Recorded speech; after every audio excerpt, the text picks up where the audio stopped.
Yeah, we are 7 right now. We will be 8 starting in February. We're getting redistricted. You better get me a new pen. I can do that.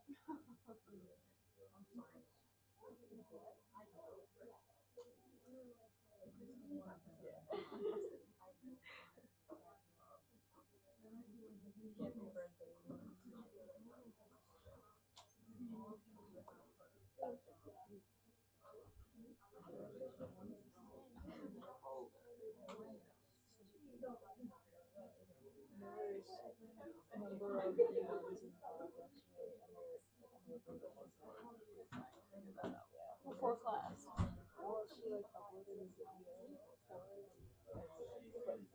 Tell like which ones to like and I'm like, don't touch the back side.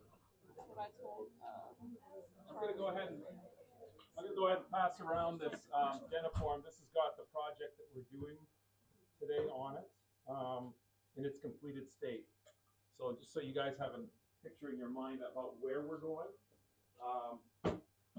That's taken to completion. So the crown's made, and actually, with this project, you're going to start today, and you'll finish it on the last day of the class. So you'll cement it that day. But you know, when we do these projects, you're not only, in this case, you're not going to prep it. We're going to give you a pre-prepared tooth, and you'll have to just reduce it more if need be to have 1.5 millimeters of restoration thickness. But that then has to be designed during the course on your own independently. It needs to then be milled by you. It needs to be, it's called crystallized, which we'll talk about later, but that's a final sintering of the ceramic to gain its final strength and its color. And then it has to be fit and tried in, and that's what's going to occur on the last day of class. So it's a continual project that we'll go through. Let's go ahead. I'm going to just get started here. I try and record all the lectures and post them to Blackboard. I'm going to go through the syllabus. We're going to talk about how preps for all ceramics that are fabricated through milling are different than preps for traditional conventional restoration fabricated in metal through a lost wax technique. Or all ceramics that are pressed, and we'll talk about the ways to make all ceramics later in the course as well. But let's go through just the course itself quickly. Here's the breakdown of the course. quizzes are worth 5%. And I'll talk briefly about quizzes. Quizzes in this course are administered at the end of the lecture, and they focus on the content of the lecture. So everything that's on the quiz, I will say or refer to in the lecture. So I'll post the lectures ahead of time. You can go through them if you want to prepare for the quiz. But if you're paying attention during class as well, that should be reinforced for you so that you can do well on the quizzes. If you miss a quiz for an excused reason, you know, you're ill, you're on some sort of a SDM function, lobby day, if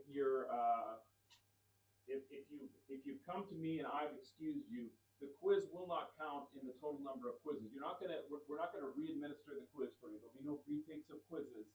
But if there are 10 quizzes in the course, yours will be out of 9 quizzes. You're permitted, or you're automatically drop your worst quiz. So if you miss for personal reasons that are not an excused absence excuse, then you'll just get a 0 and you drop that quiz. Like the other restorative lab courses, you have to pass both the didactic component of the course and you have to pass the laboratory component. And you'll see that the laboratory component of the course grade itself accounts for a large majority of that. The first 2 practicals I'll draw your attention to, they're worth 13% each. Those 2 practicals occur on the same sitting. So your first practical will in fact be 2 practicals. So you want to bring your A game that day. It's a anterior PFM prep and a provisional all done over a 2.5-hour period. Okay. So as you look at the schedule here, you'll see that's going to occur down here on the 17th of February. So that's something to be looking ahead to. You'll have done some work in support of that. You'll be doing a provisional, which will be a different material than the provisional you make this one out of. You're going to do a polycarb provisional for the practical examination, but you'll be working on essentially the same tooth. So that's kind of practice for it. And you'll be prepping number 8, which again, you'll have to do in order to do the provisional. So there's sort of built-in practice in the course. My office hours are on Thursday nights after my clinic. The clinic often goes overtime. So I many times won't show up till 5:30, but I'll stay late if I'm not there right at 5. The exception for that is going to be, I'm going to be out of town the last week of January. So I won't do office hours that week. The week before, I've got a commitment on the Thursday, so I'm switching that to Wednesday. So this week I'll be in on Thursday, the next week I'll be in on Wednesday for my office hours. The next week I won't have office hours.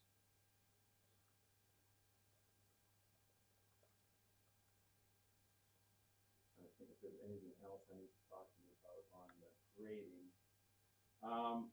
We'll talk, the next lecture,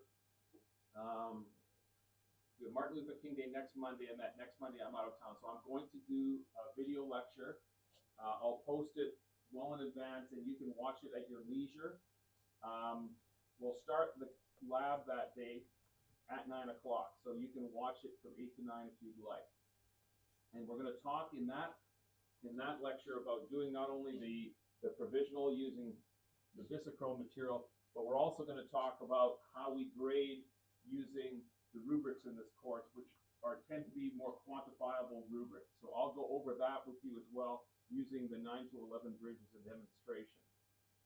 The project that we're doing right now, just to kind of show you what those rubrics look like, this is the rubric for the design. So you're going to take a scan today, and you will then design the crown using the CEREC software.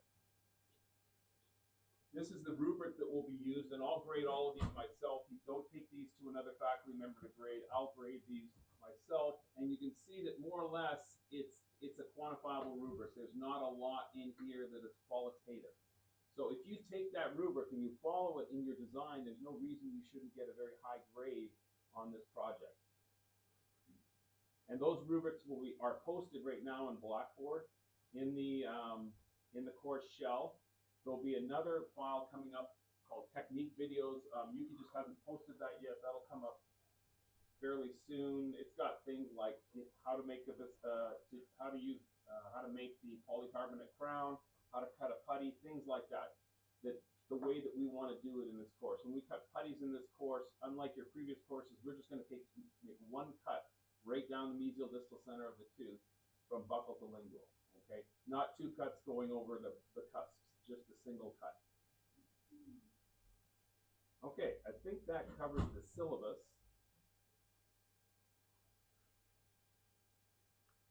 And I'm not going to go over the schedule any more than I have for the first week. When I'm gone on the last week of January, Dr. Duncan will be in charge of the course. So direct all questions to him or complaints. So let's start then. The way this lecture will go is I'm gonna give the lecture, and then I'm gonna go through, once that Dentiform has made its way around, I'll go through the how to set up a patient in CEREC, and I should be able to project the CEREC onto the screen here so that you can see, and I'll go through scanning up to the point where we're going to save the scan. The scans are automatically saved to your server. You all have a file on a server where these scans go. Super important, I'll probably say this more than once, when you sign into the CEREC, you need to sign in under your EID with your Axiom password. If you just take it and you're using the previous person's EID, it will save under their server and you won't have access to your scan.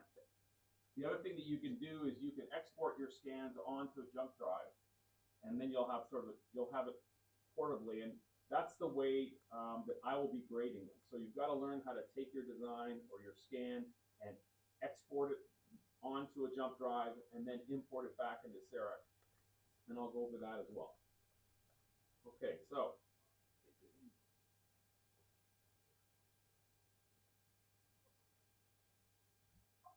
there are a lot of sort of nuances and modifications to the preparations that you'll do that need to occur when you're prepping for a crown that's made with a subtractive process like milling, okay? And much of what we do in all ceramics now, probably over 95% in all ceramics, is done through milling, okay? There are other techniques. There's pressing, in which sort of molten ceramic is pushed into a lost wax technique. That what I'm saying still probably applies to maybe, but not as much. But that's really not done that frequently. All ceramics now are fabricated through a subtractive process. So I'm just going to show this. Who's a King of Queens fan here besides the faculty in the back?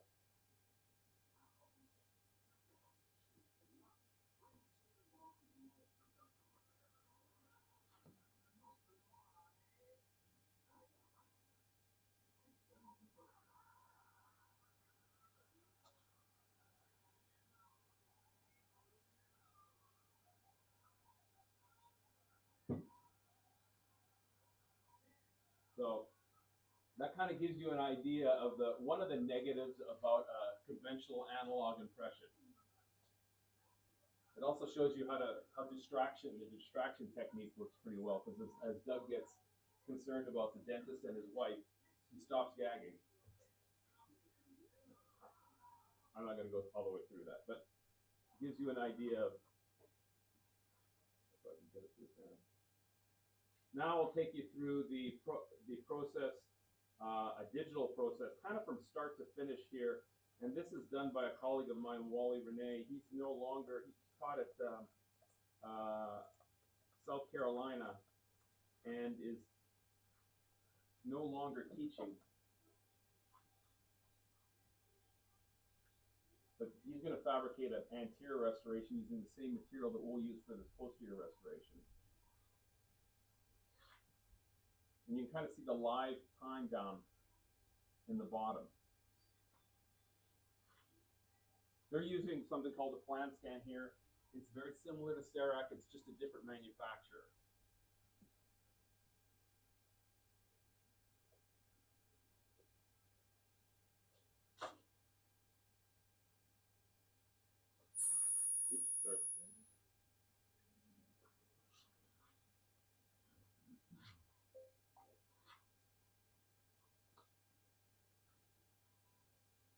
obviously this is sped up. But this is taking you through the process of marking the margin. And he's going to mirror the other central incisor. He's going to copy that. And that gives him a crown form that looks just like the adjacent one. And that's something you do on a central. And he just kind of has to tweak it and rotate it, get it into position, work with the contours a little bit.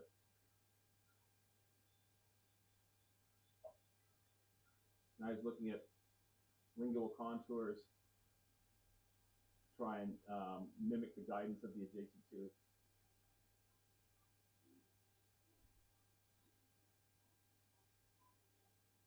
So this is the design process that you'll be graded on. Adjusting the proximal contacts.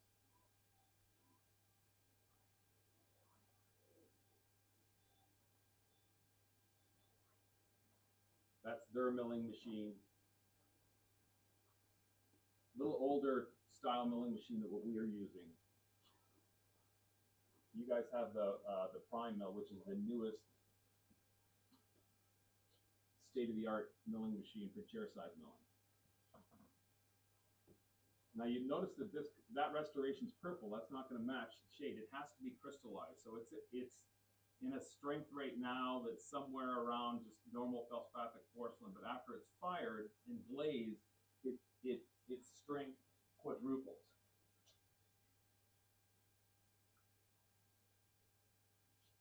So a lot of advantages with the digital workflow. It can be quicker. Okay, initially, it probably won't be quicker for you because there's a learning curve to doing a digital impression. So you're probably pretty adept at this point at doing an analog impression with polyvinyl siloxane and a custom tray. So you may spend a little bit more time. And incidentally, I'll tell you, when you scan this number 3 preparation, you do it in the mannequin. Do not do it in your hand. It is way easier to scan in your hand, and you're not really getting the same experience because when you're scanning in your hand, often you're moving the teeth instead of the wand. So you're moving the teeth, the wand is staying still. That's not the way it works in the patient.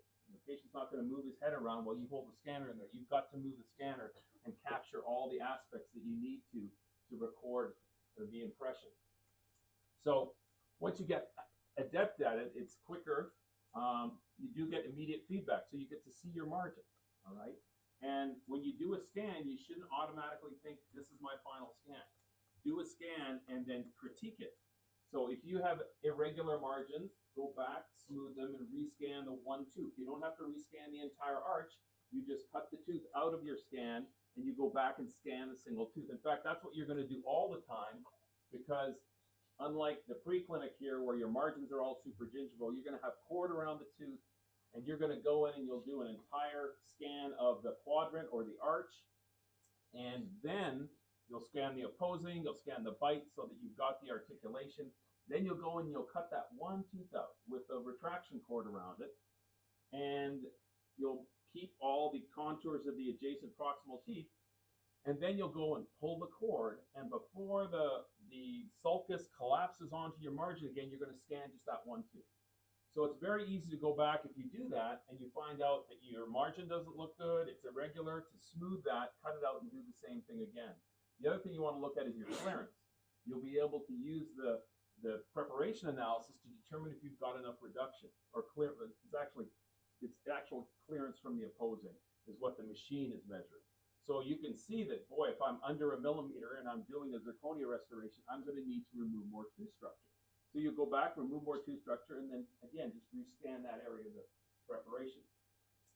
So as I just mentioned, easy retakes. You don't have to bring the patient back in because you're getting the data immediately. And I don't want to say it's more accurate with regards to the restoration fit, but it is just as accurate as an analog wax loss technique. Okay, with the newer machines, if you look at the old research data with the first and second generations of the CEREC system here, it wasn't as accurate. But as we got into the OmniCam and now the Prime Scan, it's certainly as accurate, and for some things it's more accurate. Now, this is just a study that emphasizes how important for especially for all ceramic restorations, that your finish line quality is. And what this again is Wally Rene, same guy that did that video.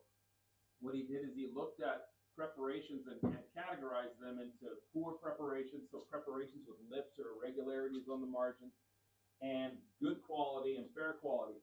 And he found that there was almost a 100% improvement over the marginal adaptation for good quality margins versus poor quality margins. The poor quality margins are averaged at around 104 microns, which is unacceptable. Okay, that's like 1/10 of a millimeter open. That's way too open for a restoration. Obviously, there's going to be some opening at the margin, but we like that to be, 50 microns or less, or 60 microns or less, the tip of an Explorer. So what we don't want, we'd like a nice, clean, crisp margin that is level or gradually slopes as you go from buccal to to interproximal. The preparation itself vertically can slope like a deep chamfer, or it can be simply a shoulder.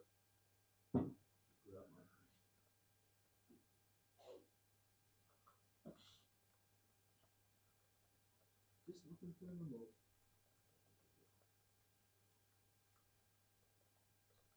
So either of those are fine. You don't want J-lips and you don't want feather margin. What's wrong with a feather? What does a feather or a bevel work with metal, but it doesn't work with all ceramic? It's too thin at the margin. What happens when it's too thin at the margin? Yeah, but when does it fracture?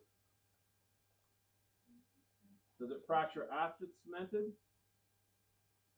A lot of the times it's going to fracture before, because you can't mill something in ceramic that comes to a knife edge and there's less than 3/10 of a millimeter. It will chip as the diamond or the carbide goes to mill that. It's taking all the ceramic away except that fine little edge of ceramic. It will fracture. So you'll see chipping along the margin. So yes, it's going to be weak, but once it's cemented and it's bonded to the enamel there, it's actually going to be pretty strong. The problem is you can't mill it. So for what we're doing today, lithium disilicate is the category or classification of ceramic that we're using. We want to have 1.5 millimeters thickness of the restoration along the entire occlusal surface. Can you get away with 1.2?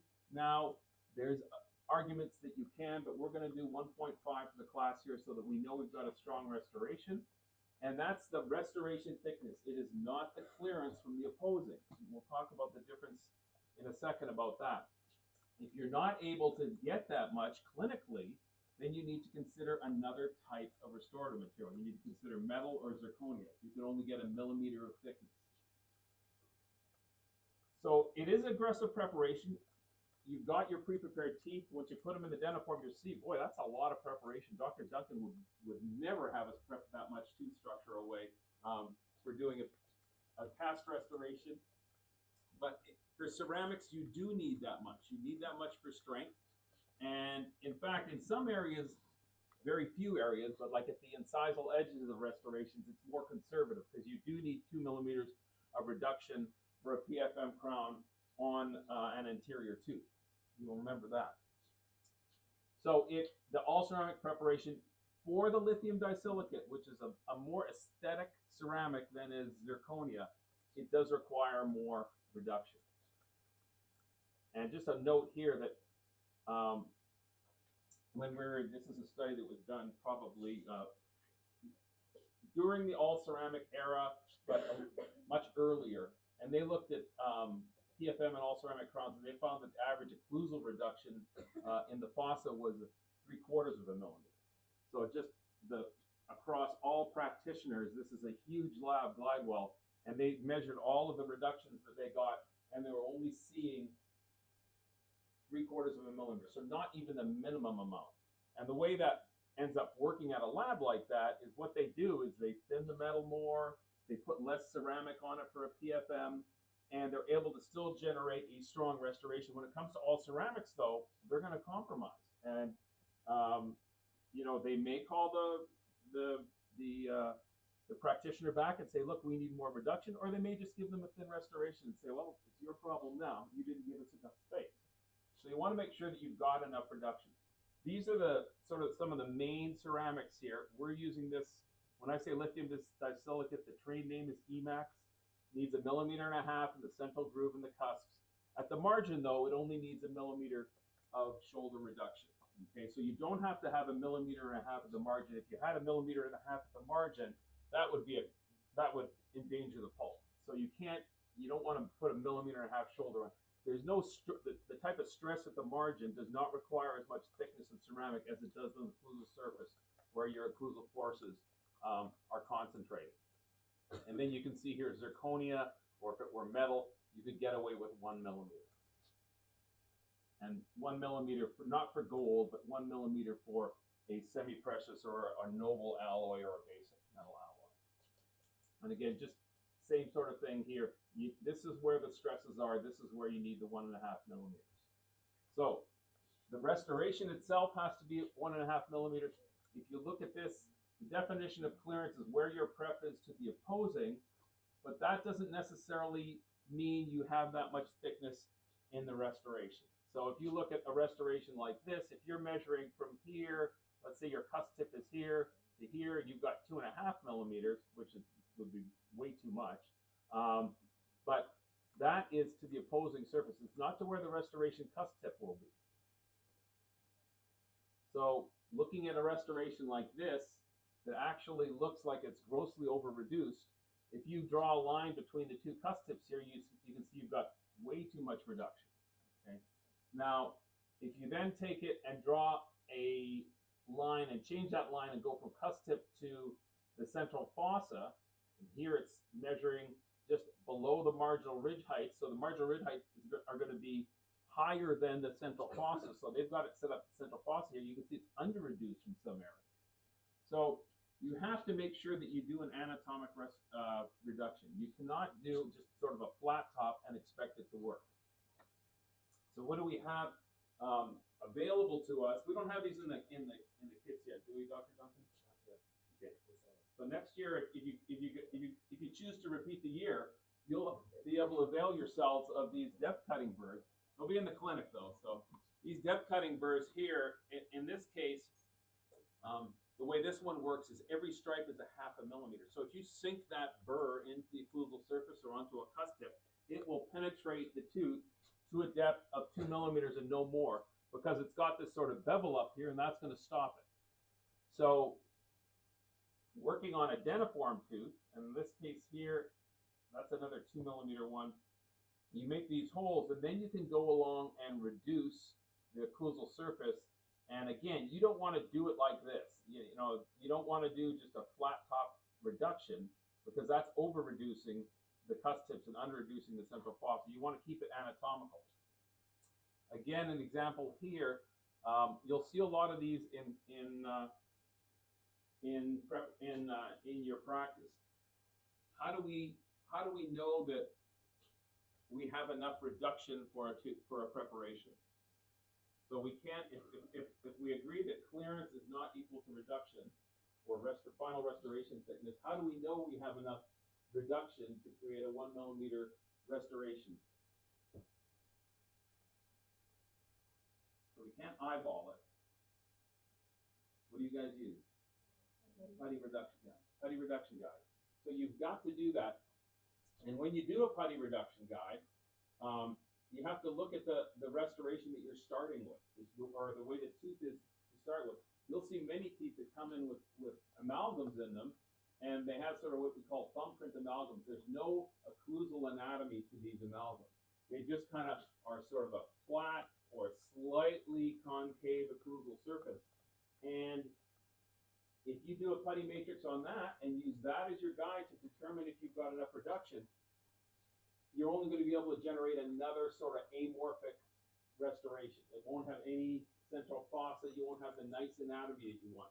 So in a case like that, where the tooth is not the final morphology that you want, you've got to go and you've got to re-wax the occlusal surface, put that anatomy in, and then make your putty reduction guide so that you know that you get enough tooth structure away. This is going to give you a false sense of reduction if you do a putty that is shaped like that. Even though the cusp may be up here, that may not, that's not going to give you the ability to create a central fossa underneath that cusp. So again, in this case, they're using those depth cutting burrs right through the central fossa and on the cusp tips so that they can create a corrugated occlusal reduction. Now, there's a couple examples here of what are called sort of crown lay preparations, or preparations that maximize the amount of enamel to bond to. With all ceramics, bonding to enamel is the key to success of an all ceramic restoration, because they are not as strong as metal for the most part for most ceramics, so they require the strength of bonding to enamel for clinical success. So you can see here, and this is obviously an unrestored tooth, but if you envision that the tooth had a MOD amalgam or MOD composite restoration, and it affords you the opportunity to come through, remove that restoration, and create sort of a box interproximally. So going through this restoration here, they're going to keep the finish lines well supragingival. If you keep that finish line, if you had just an MOD to begin with, and you keep that finish line well up the facial and well up the lingual, that's the area where the thickest amount of enamel exists. So you've got a nice enamel ring there. This is another schematic from Wally showing you this crown length preparation. We're not doing that in the class, but I just want to bring your attention to it.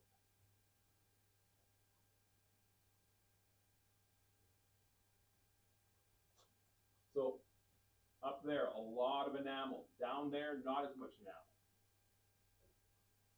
Looking at it in cross section, you're sort of gently sloping into the interproximal. Now, can you keep that shallow and interproximal on all teeth? Definitely not. A lot of restorations are going way below the gingiva. And that when you get into situations like that, you've got to make a decision as to whether a digital impression would be a good restoration or a good impression technique or not. Because in order to have an accurate digital impression, you can't be going more than 1 millimeter subgingival. The light just doesn't penetrate there, and studies have shown that the accuracy drops as you get to 1.5 millimeters subgingivally. So just a different type of crown preparation.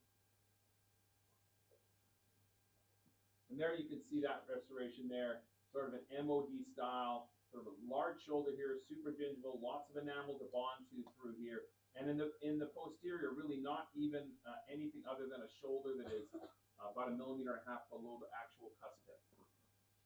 That's similar restoration without the MOD in it. Another variation.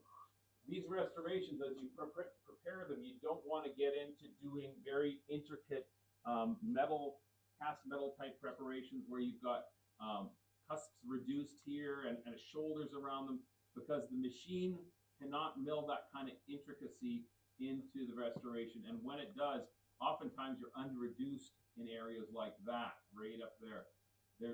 And again, with metal, you can get away with that because the metal can be fabricated to a less than ideal thickness.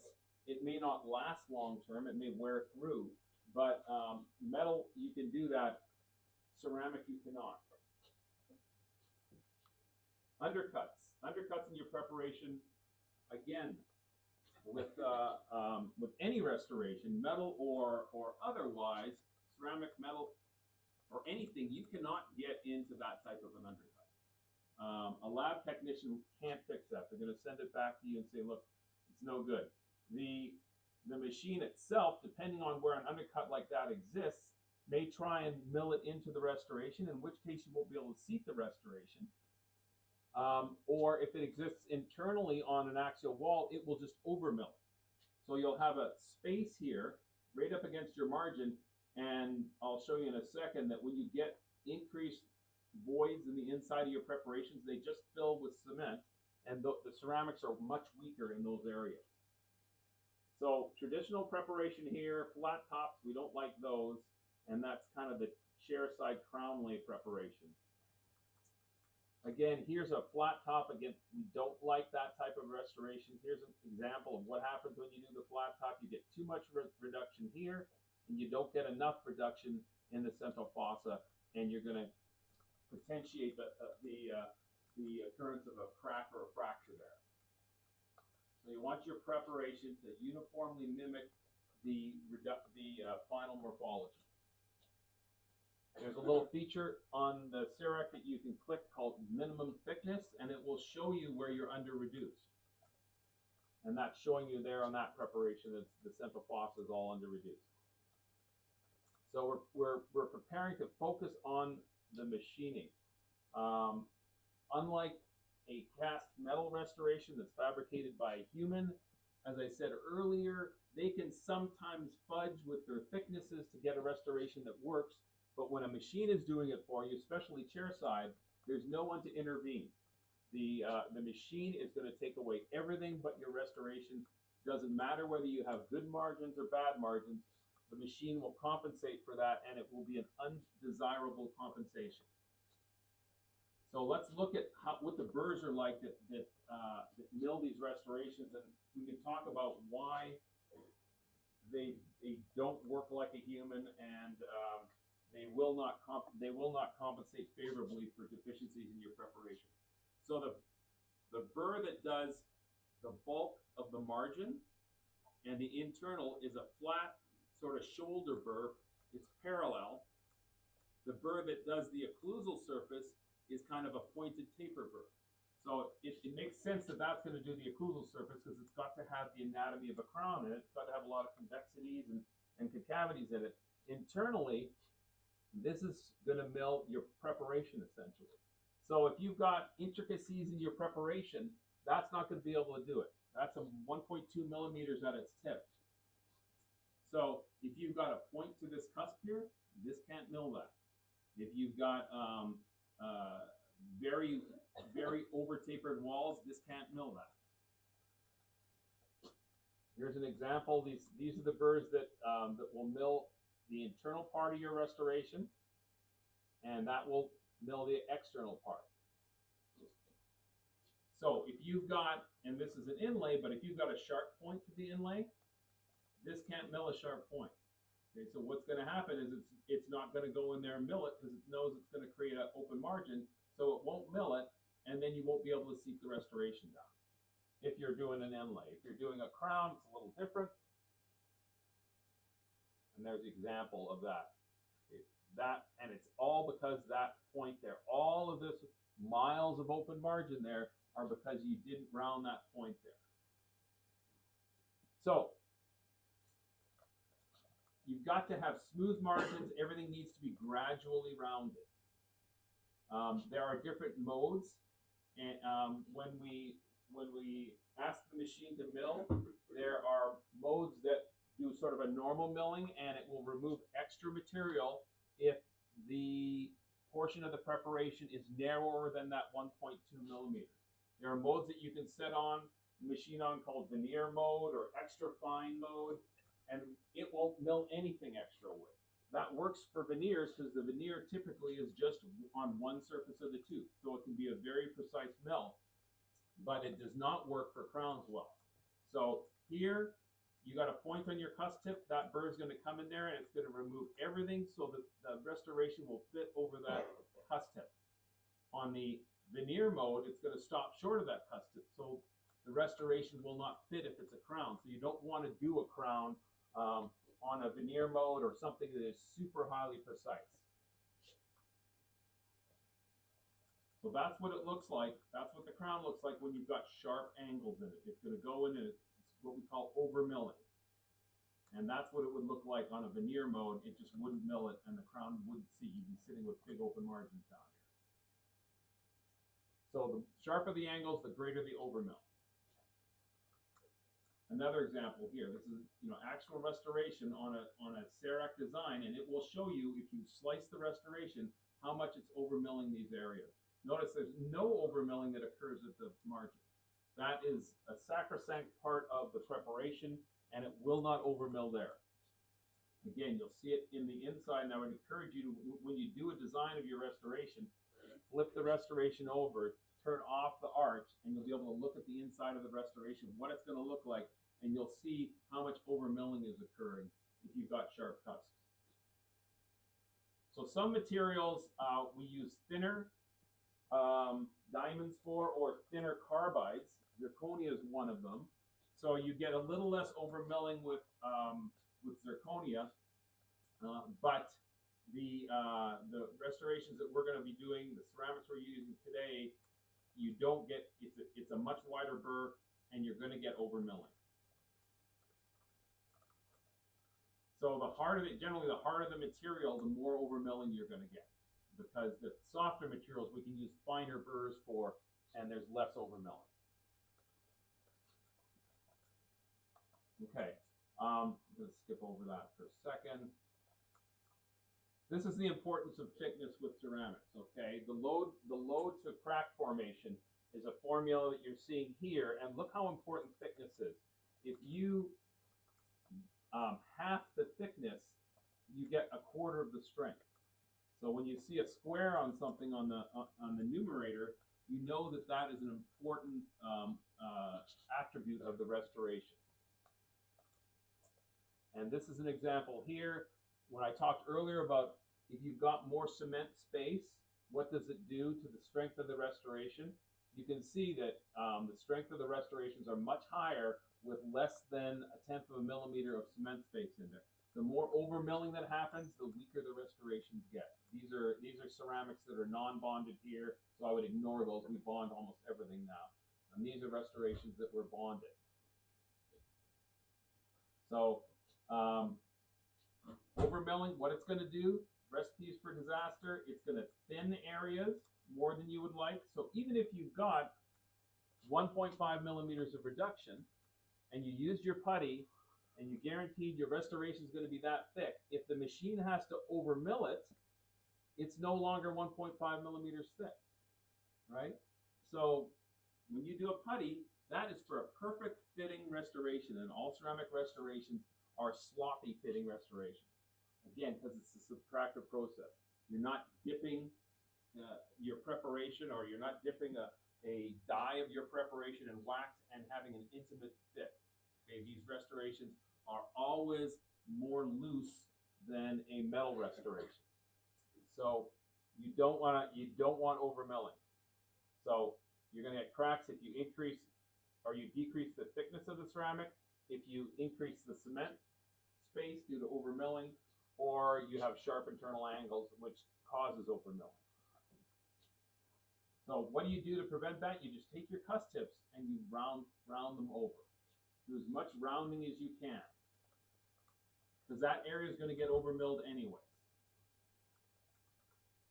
And then the burr can get in there. It can fit into that rounded area and give you a much more intimate fit, well-adapted intimate fit. Here, situation with a pointed cusp and an over-tapered wall, and what does the burr do? It just goes down and steps down that wall, and you get very poor fit there again. Or if it doesn't step down the wall, it's just going to go and mill the whole thing out and just create one large space in there. Now, what happens at the margin? So everything that I said about the internal aspect of the crown does not happen at the margin of the crown.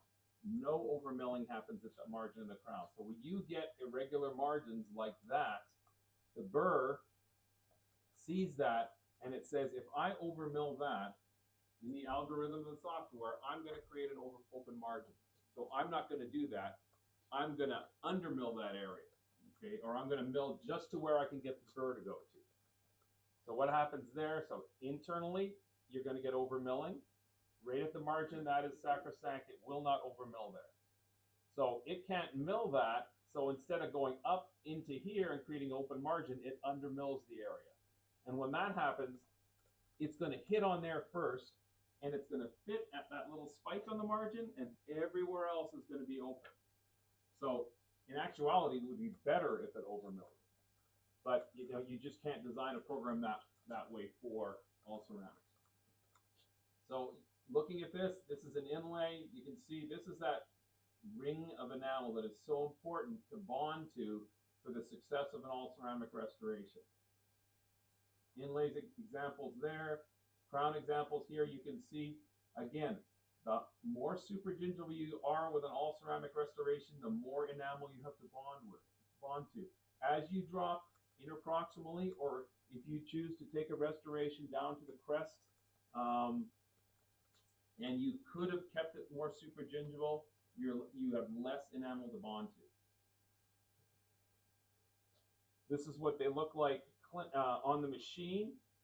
You can look at these in color, or you can look at them in black and white. Sometimes when you're trying to mark your margin, it's better to have it in black and white. You can toggle between those two features on the machine. So as you get down to doing chairside restorations, again, you don't have anyone looking over your shoulder. You don't have a lab tech looking over your shoulder, calling you when you under reduce something, or your margins don't look good, or you haven't impressed your margin well.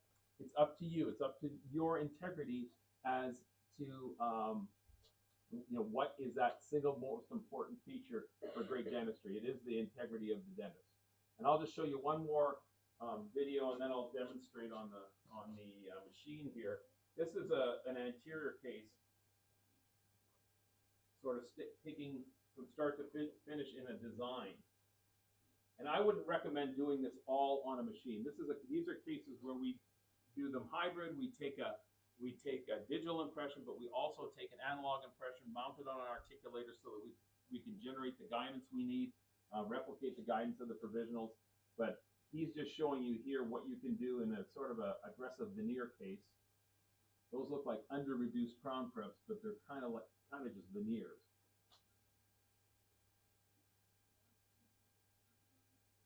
Using a magnification feature there, marking the margins.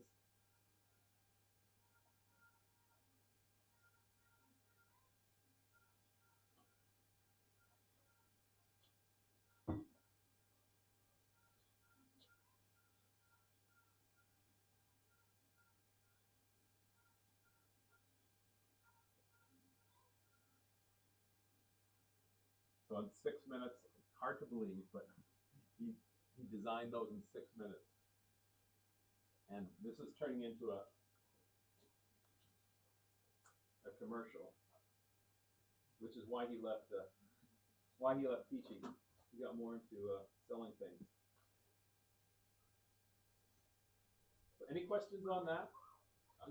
How many of you have had the chance have scanned your crowns already?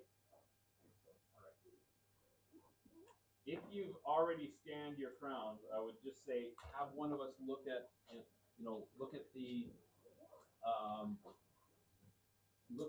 the margins and make sure that we're happy with everything. And then you can work at other things.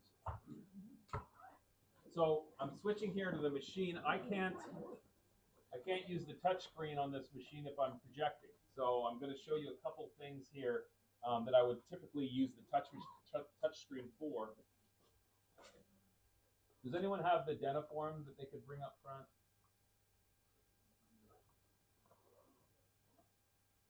First thing is this is where your menu resides up here, okay?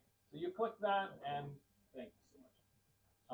You click that, you'll see a couple things here.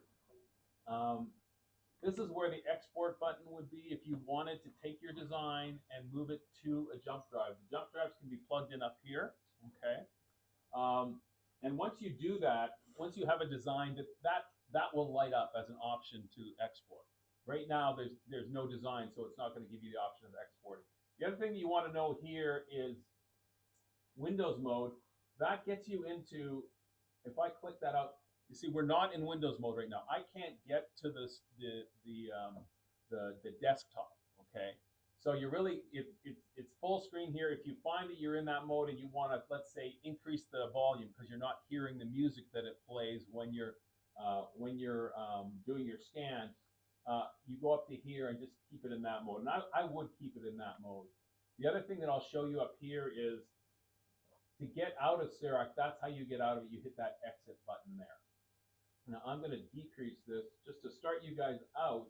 What you'll do is you're going to click on this, the CEREC SW. Do not click on Connect. Okay, Connect is for if you're not designing the restoration yourself and you're sending it to the lab. It has no design features in it. So if you click on that, you'll have to let one of us know, and we can import it back into Serac. If you mistakenly do it in that section there, you can go up to this area here and click, well, I'm not in Connect right now, but there'll be something similar to this. This converts this Serac case to a Connect case. There will be something similar in the software that would say Serac case, and that will convert it over for you. So all is not lost if you inadvertently do that. So you'll click on that, and what's going to happen is you're going to get this screen that will come up, and what you want to do is you want to add a new patient. So you'll click here, and then it'll bring up this screen, and I would just use your first and last name, because that's what I'm going to be grading it, and that's the easiest way for me to know whose design is whose. You can keep yourself as the dentist, and then put a date of birth in, and then once you do all that, you won't have to put a patient ID number in. I'm not going to do that here because I can't use the touchscreen, so I'm just going to go to another iteration of the software that I have open. Once you put in all of that information, you'll get a next button that you can hit here. And then that'll take you to this screen here. And this is your administration screen. On the administration screen, you've got the options to choose different types of restorations here. If we were doing a bridge, which we'll be doing later on, you'd be clicking on that, and it'll bring up a different array of choices. The nomenclature here for a bridge is not good. They refer to the retainer as a crown, which is, as you know, that's not the correct term for a bridge. It would be a retainer.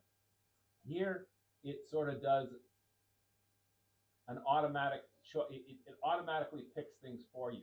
So it's going to default to biogeneric individual. And what that does is that's how it decides the morphology of the tooth. It will look at the adjacent teeth or teeth that you've scanned, and it will compare those to a huge library of different morphologies and choose the closest morphology.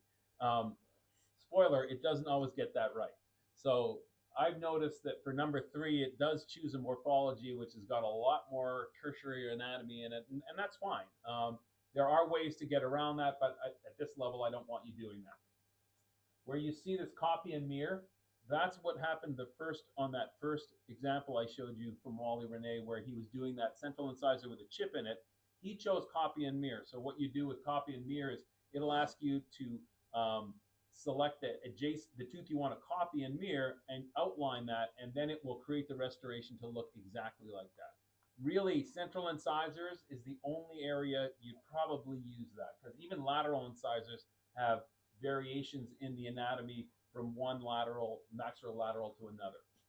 And then the last feature is the biogeneric copy. That simply copies the tooth unrestored. And that's something that we use a lot for RPD abutments. I know you don't know what an RPD abutment is, or a survey crown, but that's a feature we use. If you had a tooth that had a great looking crown on it and it had an open margin, everything else looked great, you could use that feature as well and just copy the anatomy. And of course, the open margin would be fixed with the new restoration. But we're going to do biogeneric individual. It also selects the top 3 materials that you've been using with the machine and puts that up on there for you. So it's going to default to Emacs CAD grinding. What's the difference between grinding and milling? Grinding is done wet, milling is done dry. It's the same process. It's a subtractive process where everything is removed, but if it's done wet, it's called grinding. We'll use this when we get into doing the anterior bridge. So it's selecting everything I need. Right here, this is the milling device. It's saying virtual right now. We have 4 milling chambers there, 4 prime mills. So I wouldn't bother selecting that just yet, because you don't know if you're going to get the right one. If you want to, you can go in and click on it. And let's see here. I may not be close enough, and probably not close enough to read the machines, because it all works wirelessly. So we're too far away for it to know and read that there are 4 machines available, or they may not be turned on either. So we'll select the device later. Now, once you've done that, you can hit next and it'll go to the next screen. But when you get to the design portion, it won't do anything. It won't let you select a tooth because you haven't selected your tooth here. So you have to get to number 3 and click on that.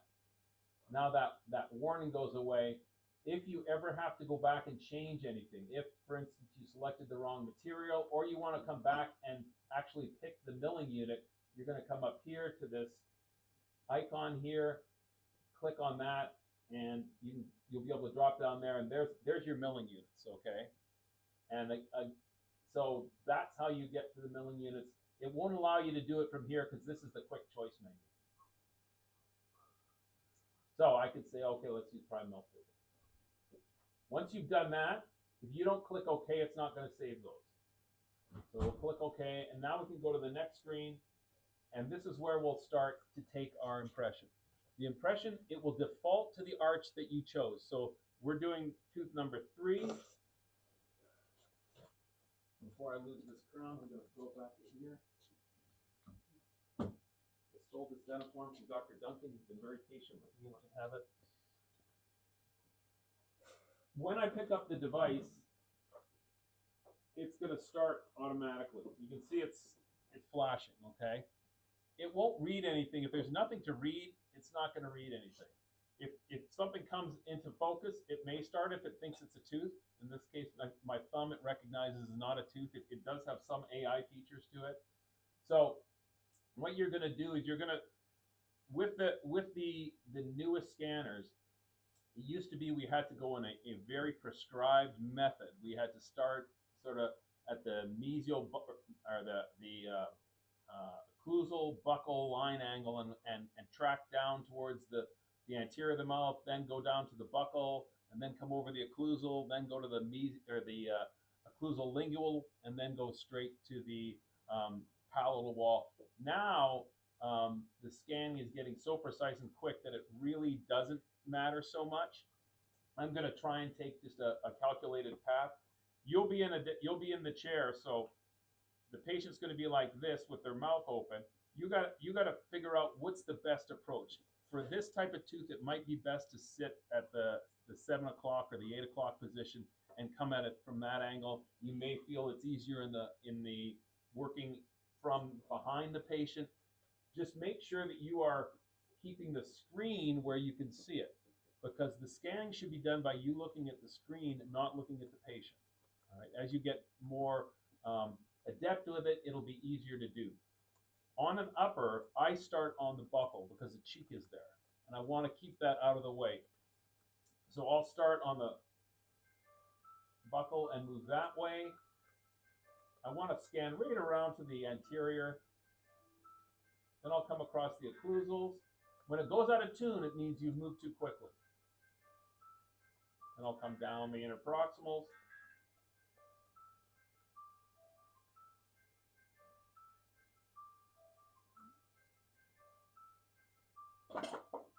And I'm going to stay away from this area here because there's another prep there. So when I've done that, I can stop, and I'm going to use my cursor here. You can use the touch screen, and I can do that too.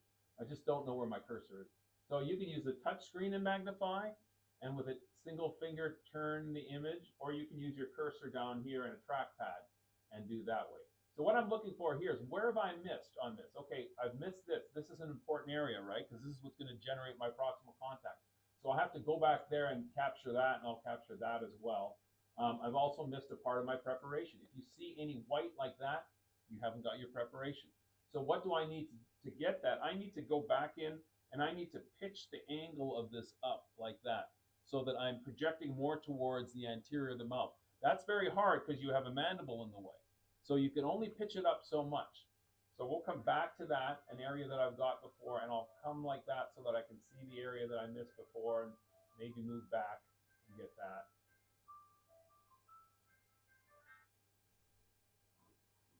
Again, stopping, zooming in. Okay, I got that. I got that. Is it important that I get that little area right here in there? No, that's not going to factor into the restoration at all. And in fact, the more you scan, the larger the file gets, the slower the software is, the longer it takes to upload it to your wirelessly to your server and then download it again. So everything works much slower the more information you have. You've got to have the proximal contours. You've got to have the facials of the adjacent teeth. You know, I could go back maybe and get that there, but I need these cusps here because I want to line up my buccal cusps with those cusps. Okay, if I don't have those, I'm not going to be able to do that. So at this point here, if I'm satisfied with everything, I can go to the lower arch and click on that. And then this I certainly would turn around to the 7 or 8 o'clock position and come to the patient, and we'd start, again, looking at the scan, not the patient, or in the mouth.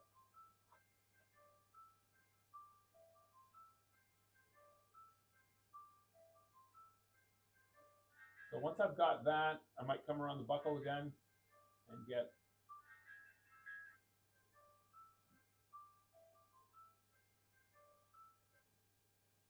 so what's important on the lower scan here? Well, the occlusal surfaces are important because that's what's going to determine my anatomy. I'm going to quickly go back and get the interproximals here. Not that it's really important, but I'll just get that. And I don't necessarily need to go right back to the midline for this, okay? Getting to the cuspid is far enough. So lastly, the last piece of information we need is a scan with the teeth together. That's going to allow the machine to articulate the 2 digital scans it has, all right? It doesn't need to have all the teeth. It just needs to have the buccal surfaces of some of the posterior teeth. You don't even need to get all the way back to your preparation. If it's able to articulate this area here with the anterior, it's all joined together, so the rest will follow suit. So I'll go to the buccal here, move the cursor over, click here, and I'll come in. Now here you're going to go kind of go up and down, and you want gingiva too. You don't want just the teeth. See the green check mark right here? As soon as I get that, I can stop. Now, when you make sure that you're you're closing the dentiform. Don't have it loose with it partially open. Make sure it's occluding. So once the green check mark is there, we can now move forward. The other thing, again, if this were a case clinically, I would have gingival retraction cord in here, and I would go to this point here, and I would click on here. So the gingival retraction cord would still be in. I would click cut, and that allows me to now go here and double click, and every time I click, this will arc for me. So I go around. I'd want to move this a little bit if I can. Oh, I didn't get it in a good position. I don't want to take away the proximal contact there, so I'll try and avoid it here. This is very hard to do on the trackpad. And then I would click apply, and it would cut that out. I would pull the cord, dry the tooth off, and then image just that one tooth. Take 10 seconds at the most to get that. And then all the tissues are away from your margins, and you can see the margins really well. I'm not going to do that here. I'm going to undo so we can move forward.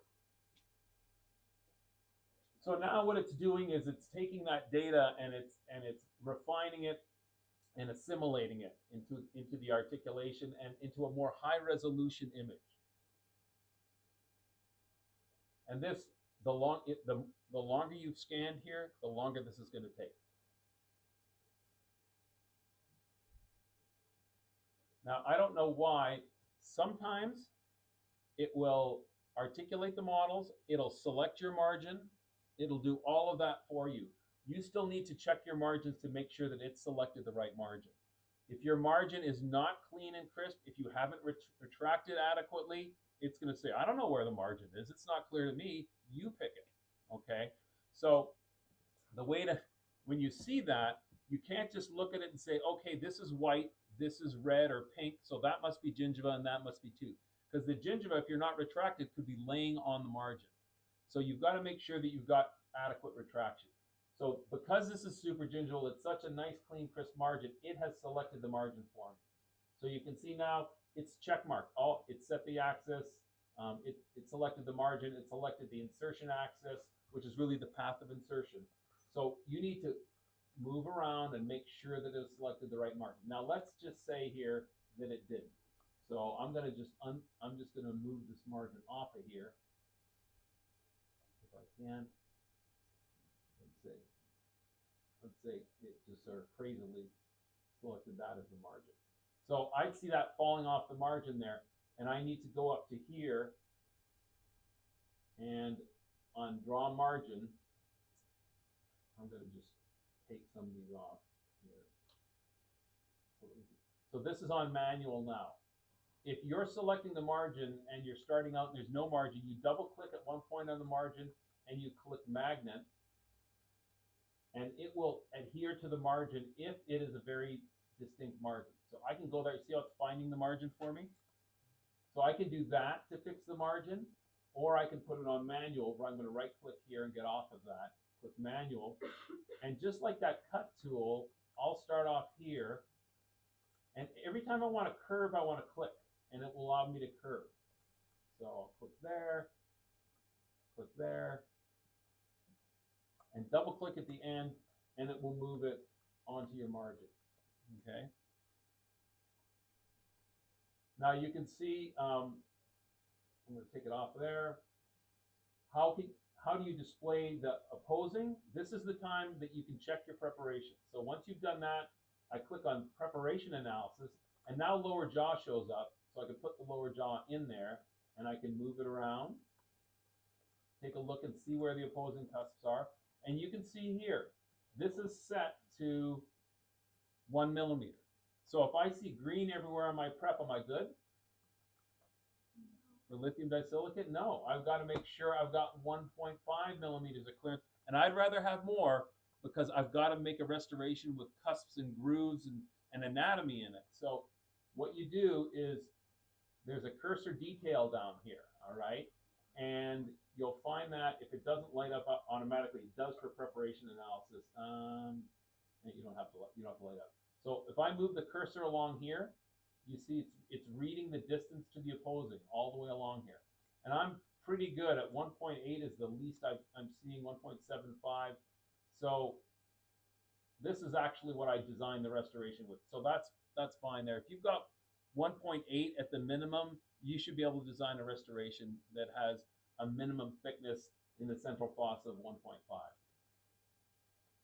There are other things you can do in the analyzing tool. You can look for undercuts. You shouldn't have any in this pre-prepared tooth. The margin, it will look at your margin and tell you, it will turn it orange if it's irregular in any areas. That might be an area you'd want to go back and refine. And this is just surface smoothness. I wouldn't even worry about that. So once you're at this point, you've verified that you're happy with everything. The next button will take you to the design phase. We're not going to do that. I'll just let it run through. And here you can see, so that's a lot more anatomy than the adjacent teeth, but I kind of like it. So I'm not going to downgrade you if you have too much tertiary anatomy in your restorations. That's not on the rubric. But loss of tertiary and secondary anatomy is. And when you're designing the restoration, I'll make sure that I'm kind of available in office hours, but I will tell you that I redid the entire section on the lab manual, and the lab manual is huge. On your one second, let me get back onto here.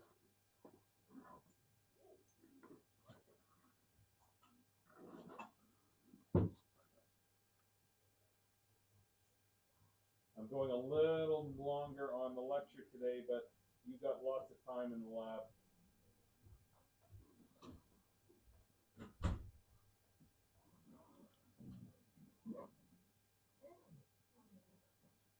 Unfortunately, I did not stop my recording, so I'm going to have to edit that. So here's the full lab manual here. So this lab manual does not go in chronological order of the course of the assignments, okay? So what you want to do is you want to page down in this lab manual, and here's the CEREC crown with EMAX. That is on page number, what is it on this? 51. So this will take you all the way through what I just talked about in pretty intricate detailing. And then you'll get to a point here, this is what we've just done, and you'll get to a point where you're designing the restoration now. And I'm going to go through how I designed the restoration. I'll tell you that there are a few tools that you'll use, and then many tools you do not want to use. Okay, you can use the move and position tool at the beginning to move the restoration or rotate it if you don't feel it's in the right position. But everything that you work on in this should be done in the either in the shape. Let's see if I've got pictures over here. No. I can, you know what I'll do is, so that's the lab manual. I'll put it back onto here. I'm going to show you a couple of tools that you do not, that you want to use, and tools you don't.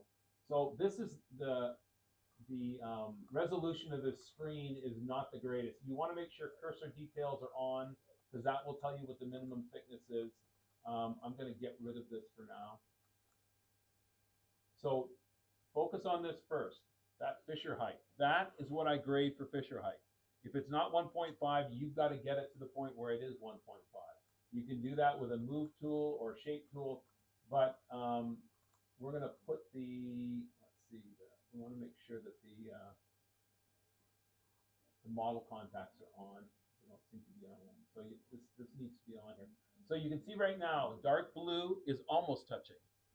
Light blue is touching, that's the contact we want. Green is a little heavier contact. So you can do things like the move tool, I would only use at the beginning. I can take that and I can move the restoration vertically. I can rotate it. There's no contacts right now. I didn't want to do that. So whenever you do something that you don't want to do, there's always an undo button. You can't, once you switch tools, you can no longer use the undo button. So I wanted to move it up. So I can move it like that and get contact. Those are way too heavy, but I might want to start with that. Now notice after I did that, where's the Fisher height now? Now we're at 1.38, so we're closer to where we want to be. That tool, again, I would use sparingly at the beginning. You can see the central fossa here, we don't have any contacts. So we could switch off of this tool and go to shape. This is the tool that you should be using the most. And there's 2-directional and 4-directional, there's circular, and there's anatomic. Anatomic will select certain parts of the teeth. So I can select the central fossa, and I can click on the central fossa, and I can raise the central fossa up.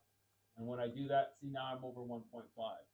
Now I could go back to the cuss tips on here anatomically, and I could lower the cuss tip. And then I could go to a 4-dimensional where I'm not moving vertically, I'm moving mesial, distally, buccolingually. I try and get a tripod on that cuss tip. See, kind of like that. The other tool that you're going to use is called the smooth, or no, it's not called the smooth tool, it's called the form tool. Was that Emily? She's done a lot of these. This, again, I'm going to try and get this so where you can see everything in the box here. Okay.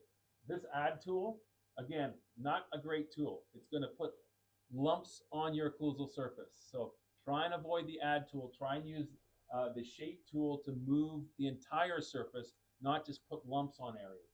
If you use the minus button, that's going to create divots. The smooth tool you'll use for the interproximal, but I would avoid using it on the occlusal because that will wipe out your secondary anatomy. Okay, so the smooth tool, if I want to do the interproximals, I've got to get rid of the jaw. So I'll turn off the upper jaw, I'll leave the restoration on, and you can see here that contact, we want you to be green, we want you to be yellow with this contact. So I would take that contact and I would move it out first using the 2-directional to get it to yellow. And then the only time I use a smooth tool here is I would just go to work around that to maybe shape it the way I want it to be. I've got to make it a larger size here. and I kind of work that. This is the only time I really like using the touch screen, if I can know where I am on the touch screen. No. This is pretty hard to do when you're not actually on the touch screen. So I could do kind of work like that around it with using the touch screen, open up my occlusal embrasure here a little bit, get the shape of the contact the way I want it. So that's really the only time you're going to be using the smooth tool. There's a lot of other tools here. They can do a lot of damage. They're really more for unique clinical scenarios. So just kind of work with those and go through the lab manual, because that takes step by step. It tells you what each tool does. And you should be able to go through that and get the restoration to a desired location or a desired form. So this is the time where there'd be a quiz, but since it's the first class, there's nothing to quiz on. As I said, your quizzes will be the material of that class, with the exception of your next quiz. That's going to be on this class and the next one. So I would review I'm going to have to edit out that recording since I went and recorded everything that I did on there.